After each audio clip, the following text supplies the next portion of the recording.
Okay, now see, last time हमने plant tissue देखा था। प्लांट टिश्यू में हमने ये देखा था कि प्लांट टिश्यू टू पार्ट्स में डिवाइड होता है। फर्स्ट होता है मेरिस्टेमेटिक एंड सेकंड आपको देखने को मिलता है permanent.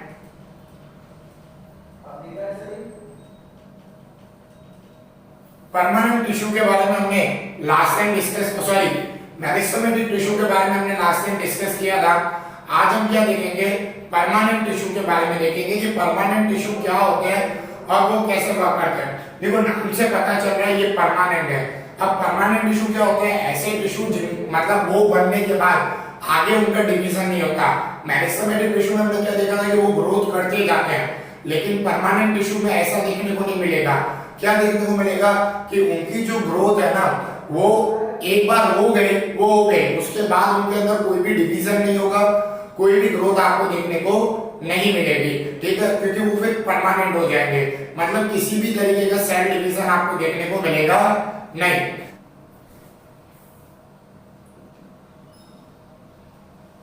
Permanent tissue,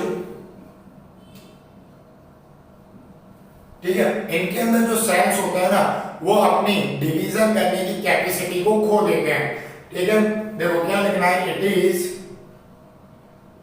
composed of cells which lose their capacity of the cell division। Okay, मतलब ये इनके अंदर ऐसे सेल्स होते हैं जो अपनी डिवीजन करने की मतलब सेल डिवीजन करने की कैपेसिटी को खो चुके होते हैं। Second point, they have defined proper, इनका एक आपको शेप, साइज एंड फंक्शन देखने को मिलेगा, ठीक है, कि उनकी एक प्रॉपर शेप होती है, एक साइज होता है और उनके प्रॉपर एक आपको फंक्शंस देखने को मिलेंगे। And after it may be dead और लिविंग, ठीक है, वो जिंदा भी हो सकते हैं और मरे हुए भी हो सकते हैं। आपको यहाँ पर दोनों देखने को मिलेंगे। मेरिस्टेमेटिक टिश्यू जो थे वो आपको सिर्फ और सिर्फ लिविंग देखने को मिल रहे थे, बट जो परमानेंट टिश्यू होते हैं वो डेड भी हो सकते हैं और लिविंग भी हो सकते हैं। सो it is all about the permanent tissue. अब यहाँ से जो परमानेंट टिश्यू है वो दो पार्ट में डिवाइड होता है, सिंपल और कॉम्प्लेक्स। मतलब सिंपल परमानेंट टिश्यू और कॉम्प्लेक्स परमानेंट टिश्यू आपको देखने को मिलेंगे। नाउ सिंपल नाम से क्लियर हो रहा है, ये इनके अंदर जो भी सेल हो सिंपल ही अरेंज होता है, कोई इतना नहीं। कॉम्प्लेक्स में आपको बहुत ज्यादा हाईली चीजें देखने को मिलेंगी, ठीक है, मतलब परमानेंट टिश्यू। अब हम स्टार्ट करेंगे simple permanent tissue. Simple permanent tissue, अब आपको क्या देखने को मिलेगा, सिंपल परमानेंट टिश्यू देखने को मिलेंगे। अब सिंपल परमानेंट टिश्यू क्या होते हैं, ये वो नाम से ही पता चल रहा है, इनका सिंपल ही स्ट्रक्चर होता है, ठीक है।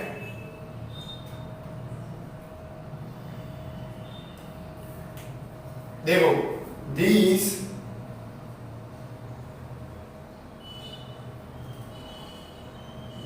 tissue is made up of same types of cells। ये मतलब ये जो टिश्यू है वो आपको कैसे देखने को मिलेंगे, सेम टाइप ऑफ सेल से बने हुए देखने को मिलेंगे। एंड इसमें आपको क्या देखने को मिलेगा, विच हैव सिमिलर फंक्शन, इनके फंक्शन भी सिमिलर होते हैं एंड सेम स्ट्रक्चर भी आपको देखने को मिलेगा। मतलब सिंपल परमानेंट टिश्यू में आपको क्या देखने को मिलेगा, ये tissue same types of cell से बने हुए होते हैं, इनके स्ट्रक्चर और फंक्शन भी आपको कैसा देखने को मिलेगा, सेम ही देखने को मिलेगा। पता चला? Now see again simple permanent tissue आपको दो टाइप में देखने को मिलेगा। एक होता है प्रोटेक्टिव,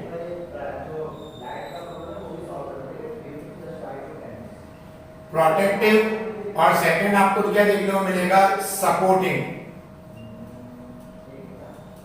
ठीक है, मतलब प्रोटेक्टिव टिश्यू और दूसरा आपको क्या देखने को मिलेगा? सपोर्टिंग टिश्यू आपको देखने को मिलेगा। Okay, now see protective tissue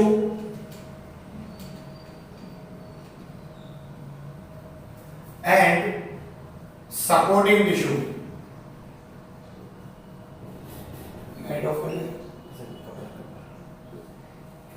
okay, now आपको क्या देखना? प्रोटेक्टिव टिश्यू और सपोर्टिंग टिश्यू।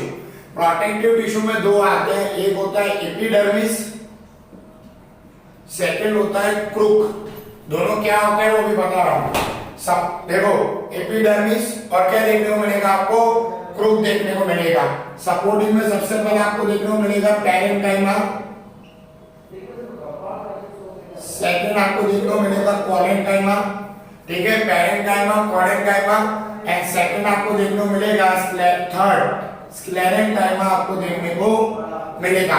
मतलब प्रोटेक्टिव टिश्यू में तीन टिश्यू आते हैं, पैरेन्काइमा, क्वारेन्काइमा और स्क्लेरेन्काइमा। सॉरी, सपोर्टिंग टिश्यू में, प्रोटेक्टिव टिश्यू में दो ही आते हैं, एपिडर्मिस और क्रूक। नाउ सी अब आ जाते हैं मेन प्रोटेक्टिव पे। प्रोटेक्टिव पे मैंने आपको कहा पहला आपको क्या देखने को मिलेगा? एपिडर्मिस देखने को मिलेगा। अब एपिडर्मिस क्या होता है? It is the outermost layer of the plant organs such as leaves, flowers and roots etc. ये आपको क्या देखने को मिलेगी? आउटर लेयर ऑफ प्लांट्स देखने को मिलेगी। वैसे एपिडर्मिस एनिमल्स में भी होता है। हमारी जो स्किन है ना, जैसे ये आपको आउटर लेयर देखने को मिली है, it is known as epidermis, मतलब जो ऊपर की लेयर होती है। तो वैसे ही प्लांट्स में भी एपिडर्मिस होती है। ठीक है, क्या देखने को मिलेगा? जैसे लीव्स की ऊपर की कवरिंग है,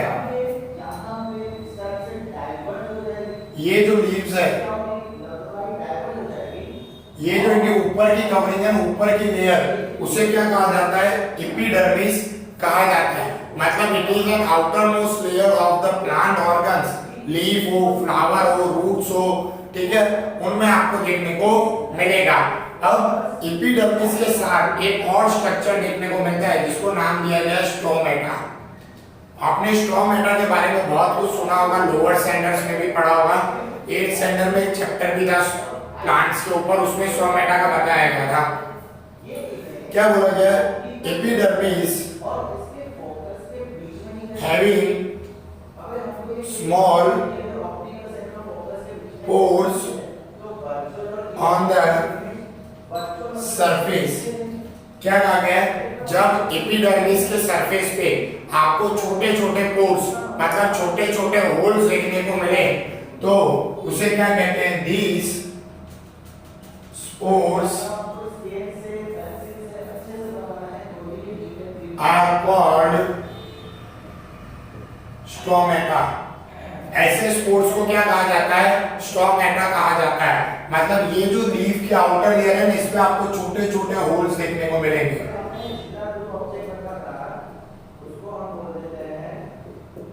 And these holes is known as the stomata।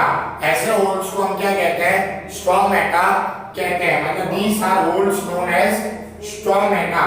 ठीक है, मतलब एपिडर्मिस जिसके ऊपर आपको स्पोर्स देखने को मिले, ये स्टोमेटा उन्हें कहा जाता है। It is sorry, it have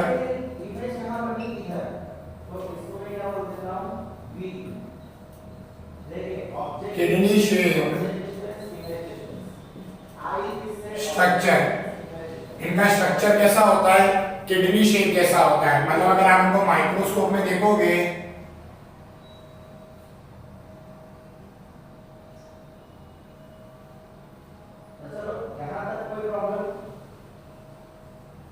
देखने को मिलेगी, मतलब बीन शेप मतलब किडनी शेप आपको इनका देखने को मिलेगा जब आप अंडर द माइक्रोस्कोप स्ट्रोमेटा को ऑब्जर्व करोगे। It is also known as guard cell. इन्हें गार्ड सेल्स भी कहा जाता है क्योंकि ये हमें जो प्लांट है उसे गार्ड करने का काम करते हैं, प्रोटेक्ट करने का काम करते हैं। कैसे वो हम आगे फंक्शंस और पढ़ेंगे ना इनके, उसमें आपको पता चलेगा। मेन आपको खाली ये याद रखना है कि जब एपिडर्मिस पे स्मॉल पोर्स छोटे छोटे होल्स आपको देखने को मिले तो उसको हम क्या कहते हैं, स्ट्रोमेटा किडनी शेप में होते हैं और उसको गार्ड सेल्स भी कहा जाता है। एपिडर्मिस आपको पता चल गया, स्ट्रोमेटा आपको पता चल गया। Function of epidermis, it protect the plant from the infection। ये क्या करता है, प्लांट को प्रोटेक्ट करता है किससे, इन्फेक्शन से।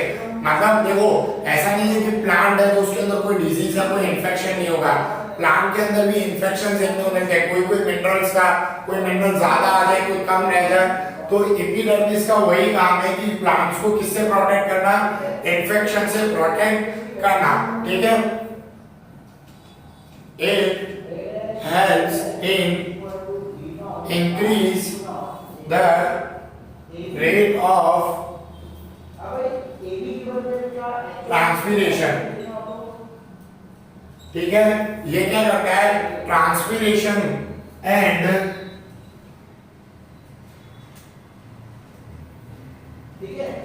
Evaporation of water.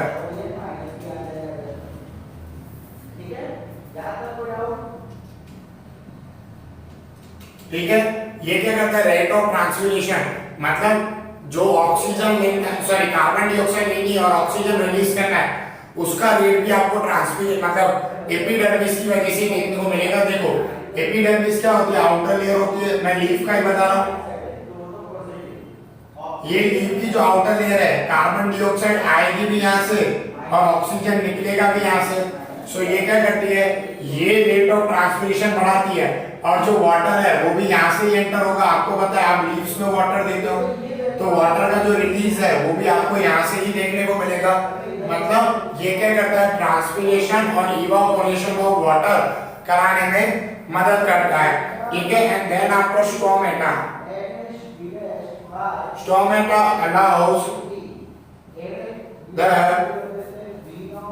exchange of the gases। ठीक है, स्टोमेटा क्या करता है, एक्सचेंज ऑफ गैसेस कराता है।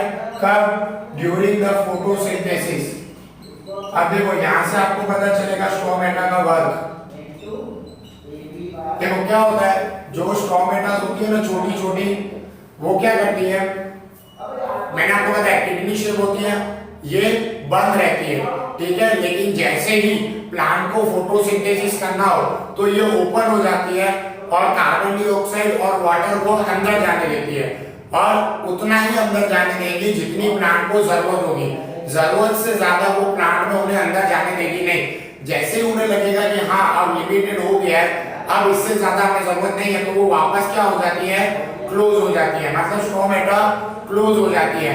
इसीलिए उन्हें गार्ड सेल भी कहा जाता है क्योंकि वो गार्ड करती है, हमें प्लांट को गार्ड करती है कि कितना अंदर जाने देना है और कितना अंदर नहीं जाने देना है, चाहे वाटर हो या फिर चाहे कार्बन डाइऑक्साइड हो।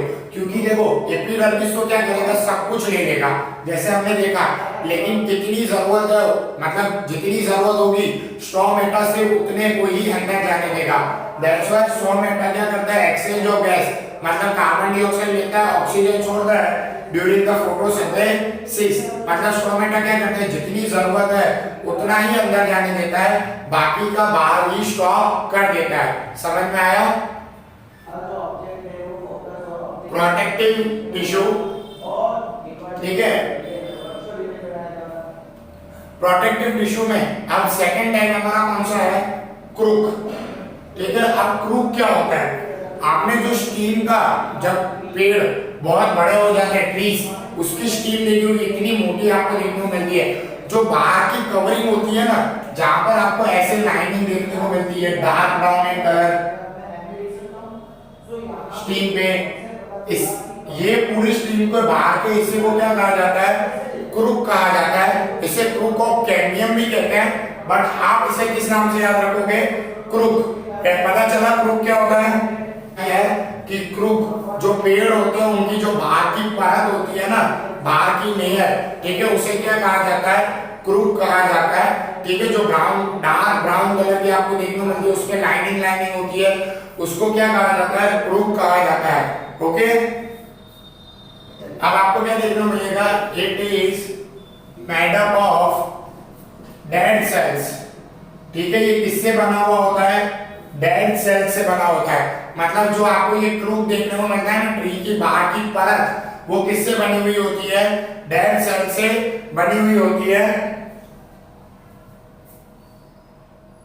with thick cells and they do not have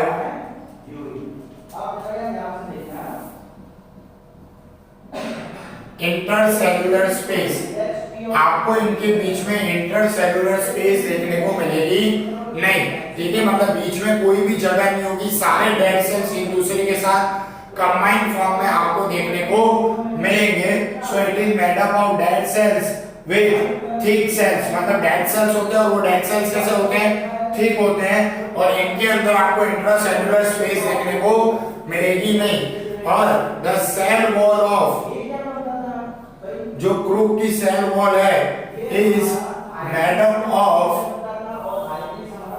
wax like substance called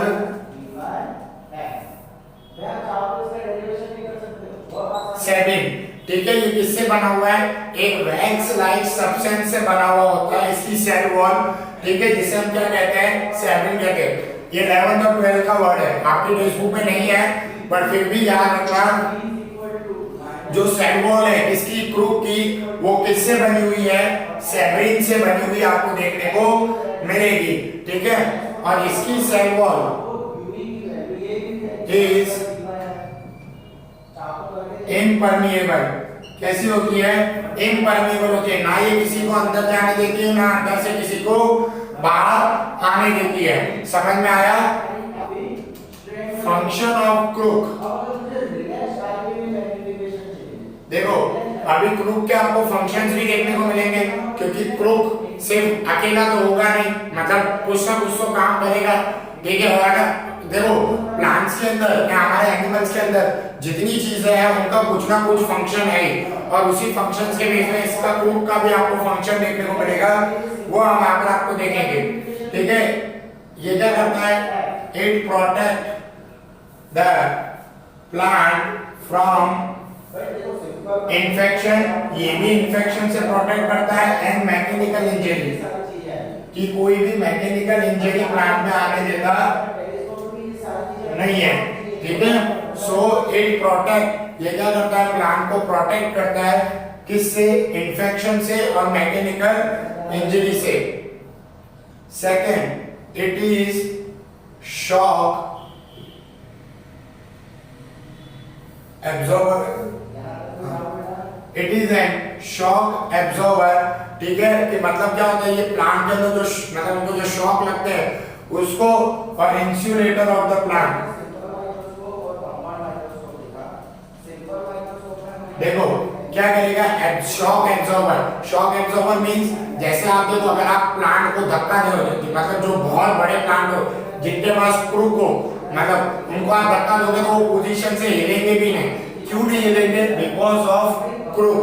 ठीक है, और क्रूक क्या है? शॉक एब्जॉर्बर, कि अचानक उन्हें कोई भी झटका लगे या कुछ भी करे तो वो ऐसा कुछ भी बात करते नहीं है। और इंसुलेटर, मतलब जो चीज काम की नहीं है उसको वो बाहर ही रोकने का काम करते हैं, उसको अंदर आने देते नहीं है। ठीक है, third function, provide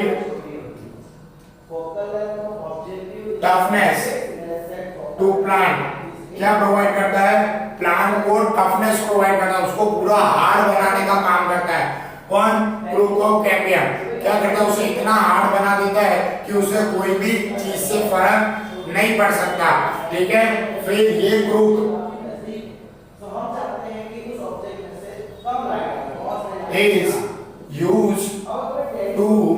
make sport material. आपके जो स्पोर्ट मटेरियल होते हैं उन्हें बनाने में काम आता है, जैसे लाइक क्रिकेट का जो बॉल होता है वो भी क्रूक से बना हुआ होता है, टेनिस बॉल जो होता है वो भी आपको क्रूक से बना हुआ देखने को मिलेगा, ठीक है। एक्सेट्रा और भी कई सारी चीजें हैं, बट ये आपको याद रहेगी। क्रूक से क्या बनता है कि आपका क्रिकेट बॉल, टेनिस का बॉल, वो सब कुछ किससे बने हुए हैं? क्रूक से। इट प्रोटेक्ट, ये प्लांट को प्रोटेक्ट करते हैं infection, mechanical support, shock absorber है, टफनेस प्रोवाइड करते हैं प्लांट को, और स्पोर्ट मटेरियल जैसे क्रिकेट बॉल और टेनिस बॉल बनाने में काम हमें आते हैं। सो it is the function of crook. समझ में आया?